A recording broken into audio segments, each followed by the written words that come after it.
Nothing that's said here today is going to change anything.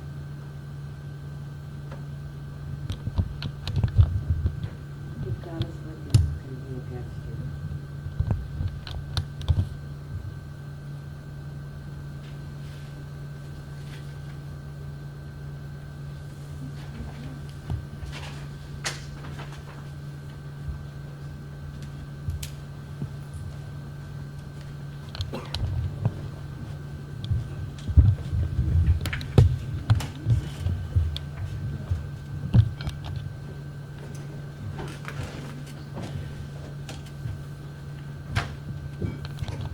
All rise.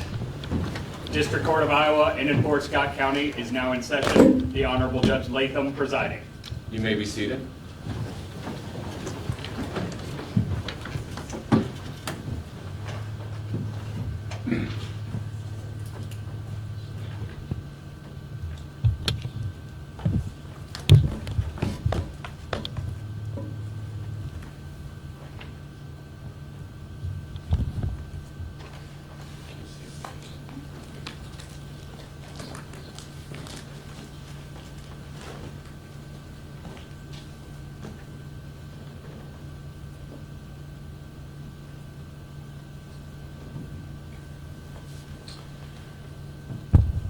We are here in the matter of State of Iowa versus Christopher Behal, case number FECR 437419. The defendant is present, represented by his attorneys Miguel Puentes and Lynn Striegel. The State of Iowa today is represented by Assistant County Attorney Brett Larson. The record reflects that after a jury trial, the defendant was found guilty on 2 counts, that being under count 1, murder in the first degree in violation of Iowa Code Section 707.2, paren 1, paren A, and also guilty under count 2 of domestic abuse assault with intent to inflict serious injury in violation of Iowa Code Section 708.2A, paren 2, paren C. At that time, the court requested that a pre-sentence investigation report be prepared, and this matter was set for sentencing today. I can see that we have a lot of individuals in the courtroom. I would ask that everybody maintain their decorum within the courtroom. This court will not tolerate any outbursts during these proceedings. If anyone does, they will be removed from the courtroom. Mr. Puentes, have you had the opportunity to review that pre-sentence investigation report with your client and yourself? Yes, Your Honor. In this case, an abbreviated records check was ordered, and it was reviewed with the defendant in full. After having done so, he identified no errors within the document. Thank you. And Mr. Larson, have you had the same opportunity? I have, Your Honor. The state has reviewed the abbreviated pre-sentence investigation that was filed in this matter, and the state would offer no corrections, additions, deletions, or any modifications. And Mr. Puentes, are there any motions pending or any reason why I should not proceed with sentencing at this time? No, Your Honor. Thank you. You may proceed on behalf of your client. Thank you, Your Honor.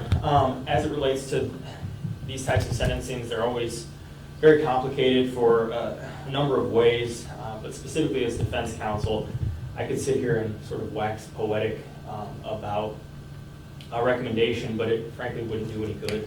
The legislature has made it very clear what the penalties are in a case like this, specifically a Class A felony in this state. That is a term of life without the possibility of parole. It's unlike any other punishment codified in the law. It is, in essence, a life for a life. That's the way the legislature wrote it, and that is the mandate on this court. The only discretion the court does have is as it relates to count 2 in relation to count 1. Certainly, regardless of this court's order, a person cannot offer this court or the correction system more than his natural life, which is already being ordered of him in count 1. Therefore, I don't think that it is necessary or reasonable to run those matters consecutive. That's my only ask today. I guess I should say one other thing. I don't know that the court has the authority to do it, but to the extent that you may either recommend or direct placement, we would ask that the court place him at Clorinda, Mount Pleasant, or Fort Dodge. That would be my last ask.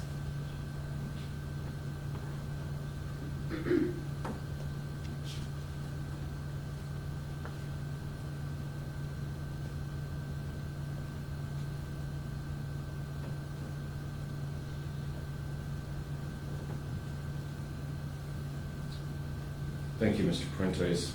Mr. Behal, this is your opportunity to address the court and tell me what you would like me to know before I pronounce sentence in this case. I understand the charges against me and what's been ruled in court. The only thing I really have to say on the matter is whatever had happened in this event is being misconstrued in the court process. I understand how it looks to everybody on the outside of this stuff, that it was supposedly premeditated and that this was such a vile act that things happened. Yes, it was an absolutely terrible thing that happened. I understand this. I'm not saying that's not. I'm just saying whatever there is for premeditated and I wanted this to happen or her to be dead or anything like that is just bullshit.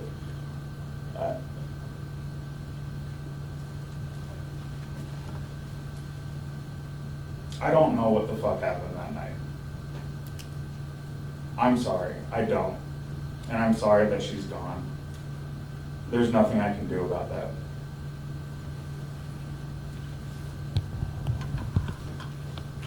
Mr. Larson, on behalf of the state. Thank you, Your Honor. The state would echo much of Mr. Fuentes' statement as it pertains to count one. The court is without discretion, and the defendant shall be ordered to a term of imprisonment for the rest of his life. With respect to count two, while acknowledging that it's largely a symbolic measure, the state would request and believes it's appropriate for count two to be consecutive to count one for a couple of reasons. The first of which is the heinous nature of the crime committed here. The court saw the photographs presented at trial. This was a brutal assault that happened throughout an apartment. It wasn't a single act. It was dozens of acts committed at Taylor's home. Secondly, consecutive sentence gives acknowledgement to the fact that this wasn't just a murder. It was a murder committed by someone that the victim cared for and loved, which makes it even that much worse. So the state would ask that counts 1 and 2 be consecutive to each other. And I believe when the time comes, there are some victim impact statements that members of Taylor's family would like to make as well. And Mr. Larson, is there a recommendation as to fine under count 2 and victim restitution? Your Honor, as it pertains to victim restitution, Iowa Code Section 910.3b does mandate $150,000 of restitution to be paid to Taylor's heirs at law. She does have 2 children. The state doesn't want to state their name in open court, especially with cameras present, but those names will be provided to the court after the hearing, and the restitution should be properly awarded to her children.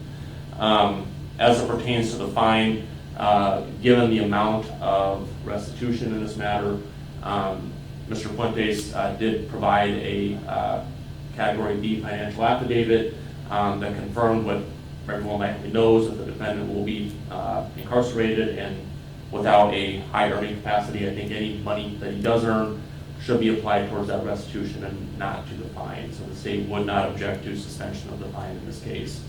Additionally, since the defendant was convicted of domestic abuse assault, the state would recommend, and I believe the code requires, that the defendant complete the Iowa Domestic Abuse Program. I believe there's programming with the Department of Corrections that would allow him to do that.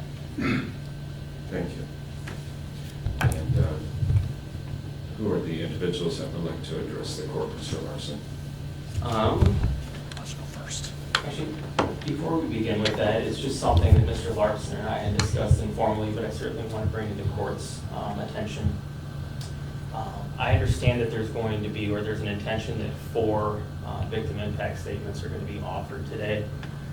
Iowa Code Section 915.21 specifically defines victim impact statements. It gives circumstances in which a statement can be granted.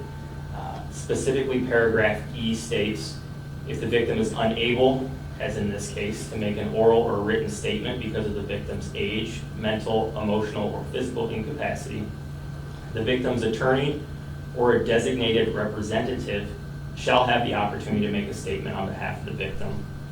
I've always treated the writings of the legislature as intentional. They did not see fit to pluralize the word representative. In this case, multiples, I think, would qualify as pluralization of that word, which again was not the intention of the legislature. So I believe it's appropriate for 1 designated representative to make a statement.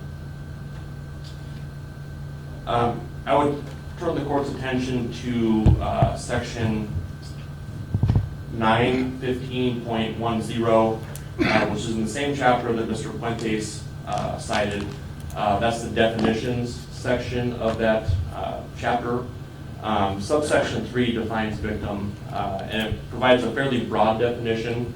Since victim means a person who has suffered physical, emotional, or financial harm as a result of a public offense. It continues on from there, but all 4 of these individuals that plan on speaking certainly have suffered emotional harm as a result of this act. Later on in that subsection, it also says the victim also includes the immediate family members of a victim who died, which would cover, I believe, arguably 3 of the 4 individuals. And I will tell the court, we have the Taylor's sister, Ashley, intends to make a victim impact statement. Obviously, she's an immediate family member. We have Sandra McKee, who is Taylor's grandmother, who is very close to Taylor. We have Lisa Rosenberg, Taylor's mother, who is obviously an immediate family member. And then Kurt Rosenberg, who is Taylor's stepdad. I think under the law, Kurt would be categorized as an immediate family member as well.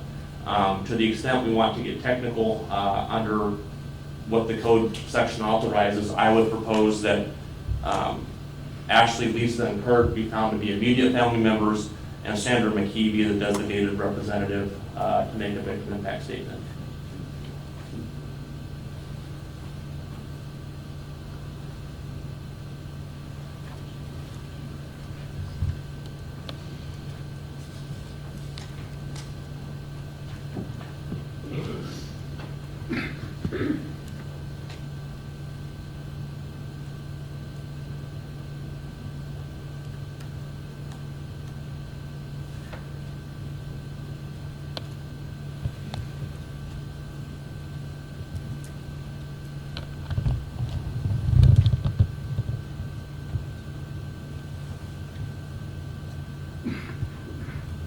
Mr. Puentes, I understand your argument, but I believe that we must be controlled by the definitions provided by the legislature as well. I believe Mr. Larson's argument supports that, and I find all of these individuals to be within that classification in the definition of victim included in Iowa Code Section 915.10. Subparagraph 3. You may proceed, Mr. Larson. Thank you, Your Honor.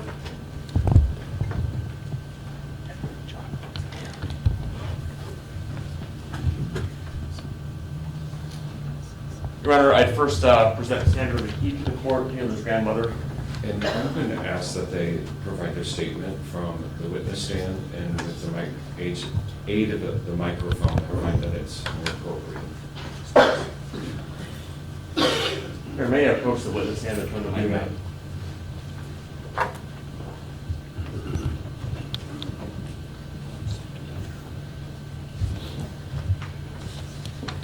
My name is Sandra McKee, and I'm the grandmother of Taylor McKee Escontrias. I will never forget the events of Thursday, March 14th, 2024. While grocery shopping, I received a phone call from a number I didn't recognize. I let it go to voicemail, would take care of it when I got home. Upon pulling up into my driveway, I was approached by 3 men as I was getting out of my car. One was wearing a clerical white collar, and I knew at that moment my heart sank. Taylor Lee was my youngest granddaughter. We shared the same middle name and had daily calls or texts for the past 7 years, a few exceptions, since her grandfather, Manny, as she affectionately called him, had passed away. We both lost a man that we loved dearly, so she called or texted daily and asked, "How are you today, little lady?" I think we both needed those check-ins. Although they have stopped, I still wait for my phone to ping, and I know that I will never receive another text or call from her again, and that brings me such heartache. Taylor's smile and laugh were infectious. She would light up her room when she walked in, and that wonderful dry sense of humor. All we could do was laugh with her. There were times she would make me laugh so hard I would cry. I will miss that shared laughter, and now my tears are from anger and disbelief that she was taken away from me so suddenly. Taylor was a wonderful cook, but if she had to choose only one food group to eat, it was cheese. She always knew that when she visited the revisiting, the refrigerator was loaded with her favorites. I still subconsciously buy those cheeses. And when I open the refrigerator door and I see it, I'm saddened and numb, and she is no longer here to share it with me. I have a huge hole in my heart that I am daily trying to fill with 31 years of memories that Taylor brought to me, not only to me, but to our family. I know it will no longer be filled with new memories because of the gruesome actions of March 14th. I have to lean on my good times and try to erase the visions I have in my head of what my Taylor Lee endured. Our family dynamic is forever gone. We will no longer have Taylor's bright soul at our holidays or family gatherings. We will now have to find ways to honor her and to go on with heavy hearts. The only comfort from this heinous crime is the fact that he was with her Manny, walking with him in heaven and watching all over us. The day I met Christopher Behal, he came to pick up Taylor at my home to start a new chapter in their lives. As they were leaving, I said to him, "Promise me you will take care of my granddaughter. She is precious cargo." He looked me in the eye and said, "I will." That promise, along with my heart, was broken on March 14th, 2024.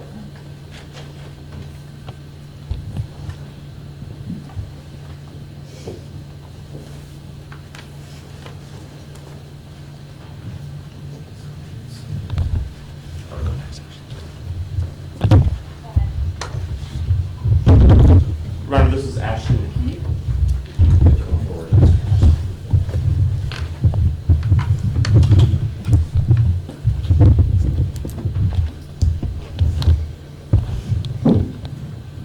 Your Honor, my name is Ashley McKee. And I'm an older sister to Escontrias. Sorry.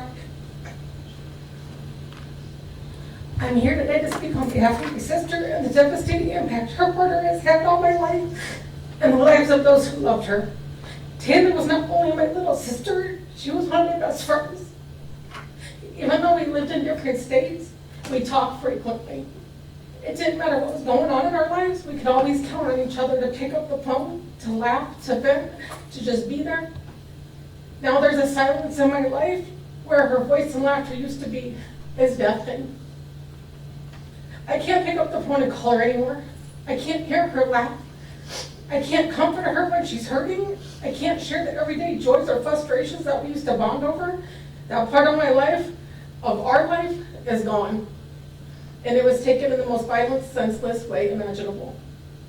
The pain of losing her is something I carry with me every day. Birthdays, holidays, even just waking up in the morning, I'm reminded that she's no longer here, that her life was cut short by someone who claimed to love her. There's an ache that doesn't go away. She was only 31 years old, young, vibrant, full of life and plans. She had dreams she didn't get to fulfill. She had people she didn't get to say goodbye to. And most painfully, her final moments were likely filled with fear, inflicted by someone she trusted. That's something that keeps me awake at night. This isn't just a crime against my sister, it was a crime against everyone who loved her. Our family, her friends, the people who saw her light and warmth and kindness. Her future was stolen. Her dreams were stolen. And so was our chance to grow old together. To watch each other's lives unfold. I hope the court considers the irreversible damage this has caused, and not just the life that was lost, but the lives forever changed because of it. Nothing can bring my sister back, but I ask for justice in her name. My baby sister Taylor deserves at least that. Thank you.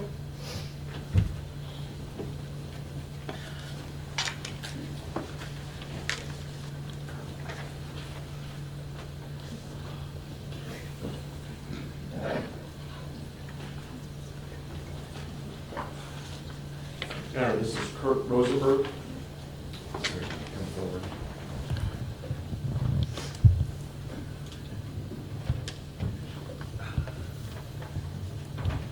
Well, it's really hard to try to keep your composure doing this, okay?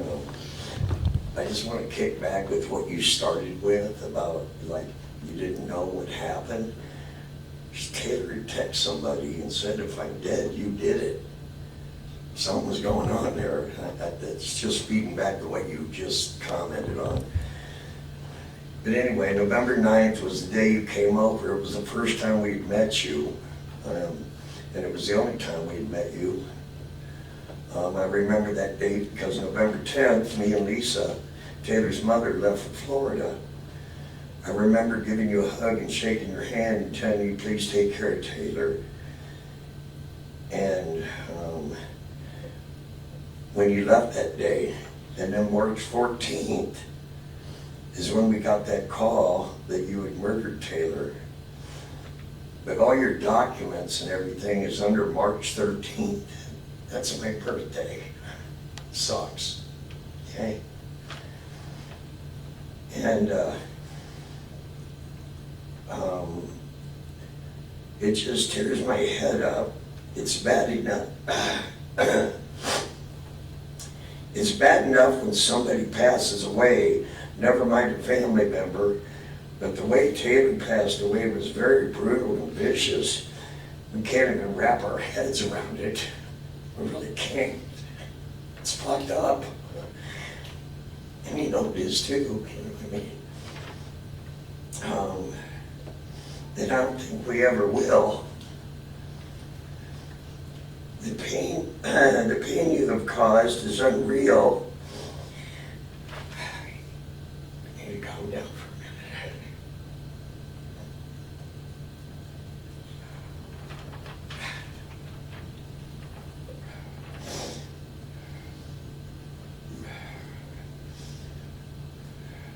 The pain it is caused is unreal. You took Taylor's life away from her. You took her away from her kids and the rest of our lives and her right to succeed. She could have succeeded and done something and did something with life, as you too. As I'm sure your parents probably thought too. You know?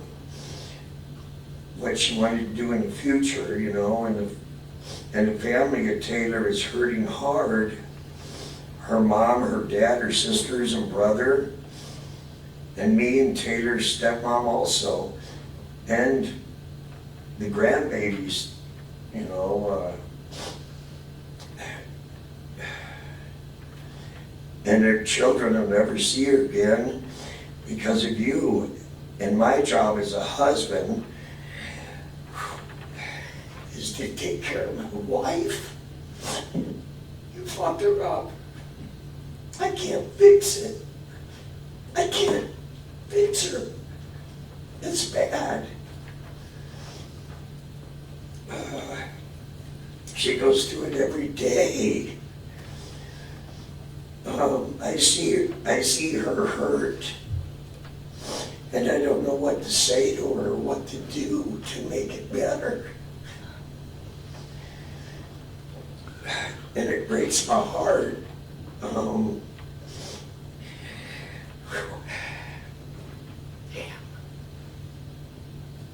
Sorry, trying to get my shit together here.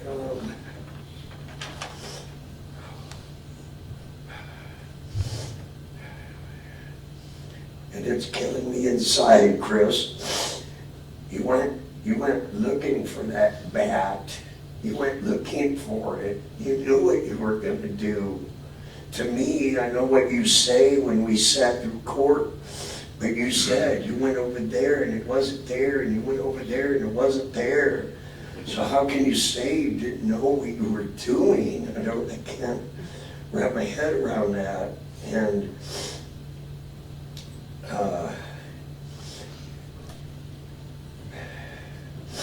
And then when you got up on the stand, you said, you know, when they asked you questions, the evidence says I did, the evidence says I did. I mean, to me, you knew what you were doing. Sure, you guys might have got fucked up. I understand, okay? I've been there. I got 3 DUIs, bro. I quit drinking. You know? And the evidence said I did to every question that they asked you. All through the trial, we watched your face. Even when the verdict was read, you like had no remorse. You just sat there with that plain look. I myself believe that Taylor spoke through your mouth because of your testimonies to the detectives and everything, so that you could get what you deserve. And honestly, we deserve to get more than that. Seeing you go to prison the rest of your life, it's what we have to settle with in the state of Iowa. And I'm sure your parents are heartbroken too, because they didn't raise you to do this. You know, so I feel bad for them also. We will never get over this, Chris. We'll get through it, I'm sure. Right now, we're not very good, but now it's time for the court to send you to prison for the rest of your life, where you do belong for what you did. And now we go to a plaque in the ground at a cemetery, and it's just really hard what you have did to Taylor and our family. You deserve what the court is about to impose on you.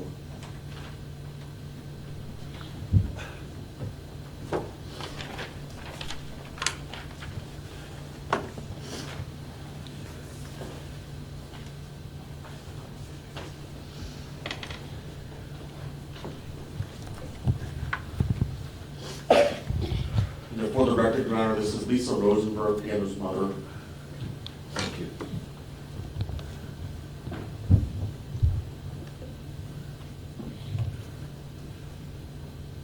Who is that?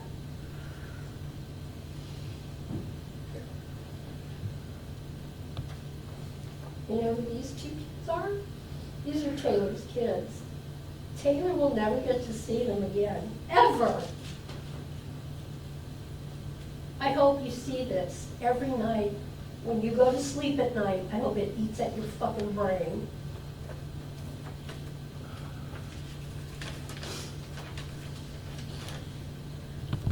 Words cannot describe the numbness, the sadness, the pain, and the anger you have caused. The anger I feel towards you from the time I wake up until finally I can fall asleep. When I hear my phone ring, I awaken in hopes it's my daughter calling to say, "Hi, Mommy." She called me Mommy. It keeps me awake and I can't breathe.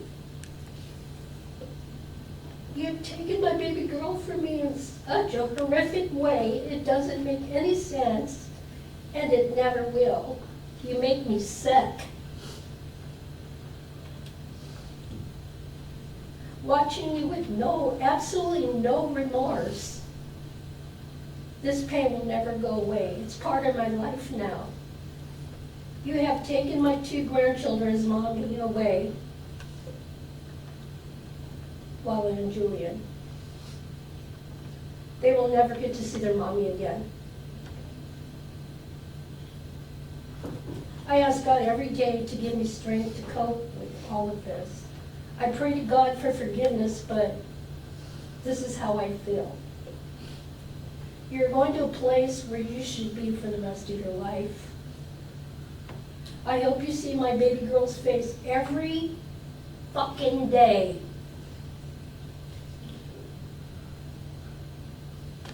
I also hope you reap what you sow. You're a cold-blooded murderer.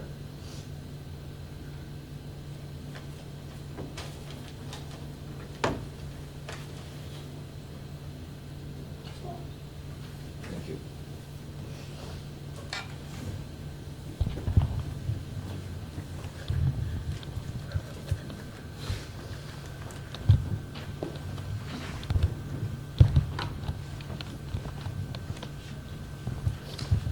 Mr. Behal, because you have been found guilty of a Class A felony, that being murder in the first degree, in violation of Iowa Code Section 707.21.2, paren 1, paren A, I have no discretion.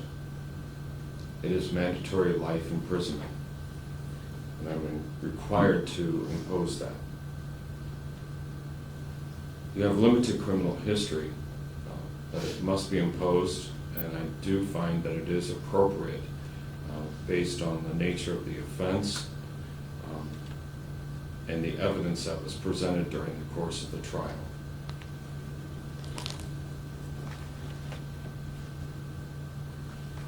And I do find that a sentence must be imposed also under count 2 in regards to domestic abuse assault with intent to inflict serious injury.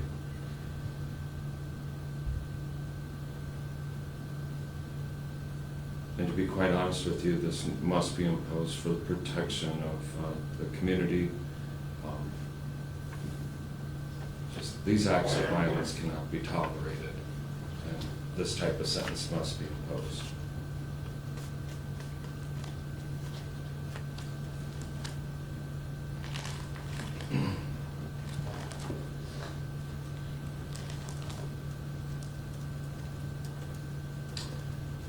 Pursuant to the jury's verdict of guilty under count 1 to murder in the first degree in violation of Iowa Code Section 707.2, paren 1, paren A, and as provided by Section 902.9, it is the judgment and sentence of this court that he be committed to the custody of the Iowa Department of Corrections for the your life, with no possibility of parole. Pursuant to the jury's verdict under count 2,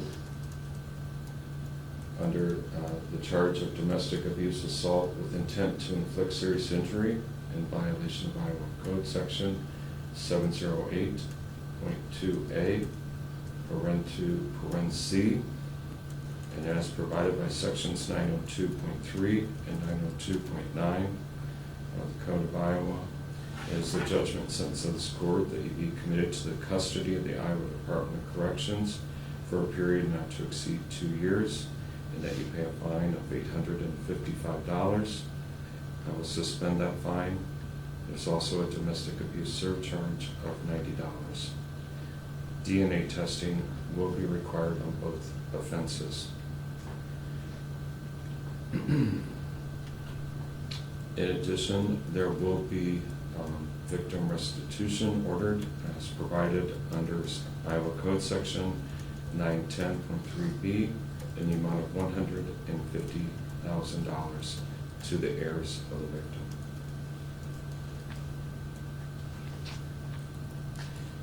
And Mr. Puentes, I understand you have made a special request for placement of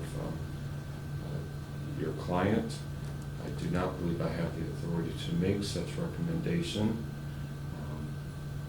He will be classified at the Iowa Medical and Classification Center in Oakdale, Iowa, which will be designated as a reception center to which Mr. Behal will be delivered by the sheriff.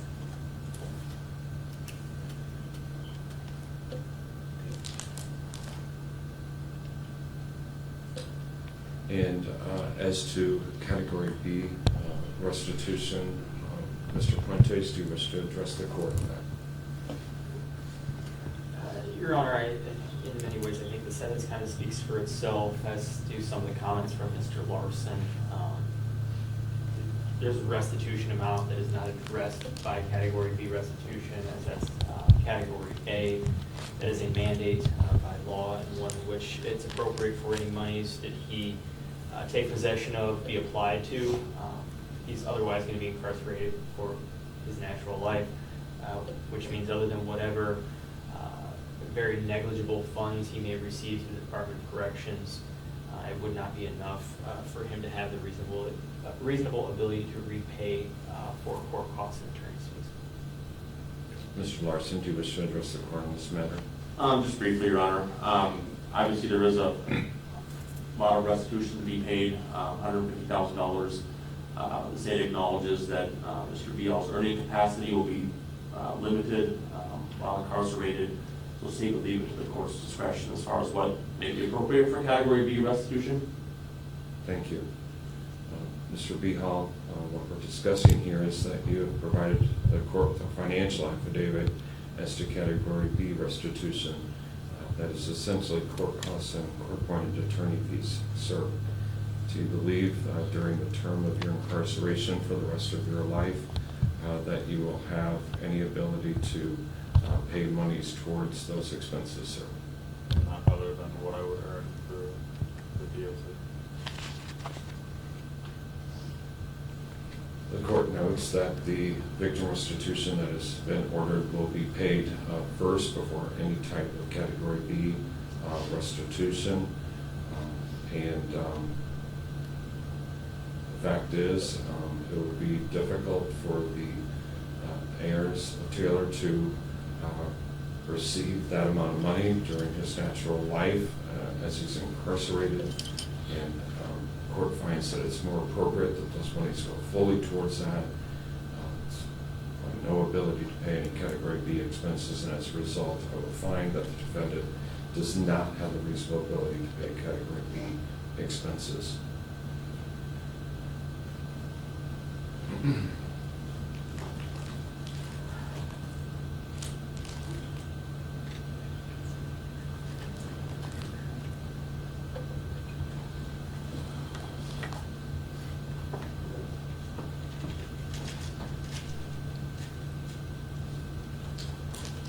The court has taken into consideration the arguments made for concurrent and consecutive sentencing. The court determines, due to the nature of these offenses and the elements of each offense, that it is appropriate that these sentences run consecutive to one another, and I will order the same. Sir, as you've been found guilty as a result of a jury trial in this matter, and now that you've been sentenced, it is my duty to advise you of your right to appeal. Under Iowa law, you have the right to appeal your conviction and sentence to the Iowa Supreme Court. In order to do so, you must file a written notice of appeal with the clerk of this court within 30 days from today's date. Failure to file such notice of appeal in that fashion will be deemed a waiver of your right to appeal. In other words, you will lose that right. If you think you want to appeal but don't think you can afford an attorney or transcript to these proceedings for that purpose, you have the right to make application with this court for court-appointed counsel and a transcript to these proceedings, all at the expense of the state of Iowa. Just be aware all this must be done within the 30-day time limit that I've just outlined. I'm sure if you have any questions concerning that right, I'm sure your attorneys would be happy to discuss that with you. I'll acknowledge receipt of any pre-sentence investigation reports that have been printed for the purposes of today's sentencing. And as this is a forcible felony, there is no appeal bond. Minimus is issued immediately. Has the court failed to address anything? Maybe I missed it, but under count 2, under sections 708.2b and 708.2a subsection 10, I think the Iowa Domestic Abuse Program needs to be ordered by the court. Mr. Larson, I understand that. Actually, the appellate courts determined that the court does not order that when they're incarcerated, only on if they're on probation, it's up to the Department of Corrections to handle. Okay, then nothing further. Thank you. Thank you. Nothing from us, Your Honor. Thank you.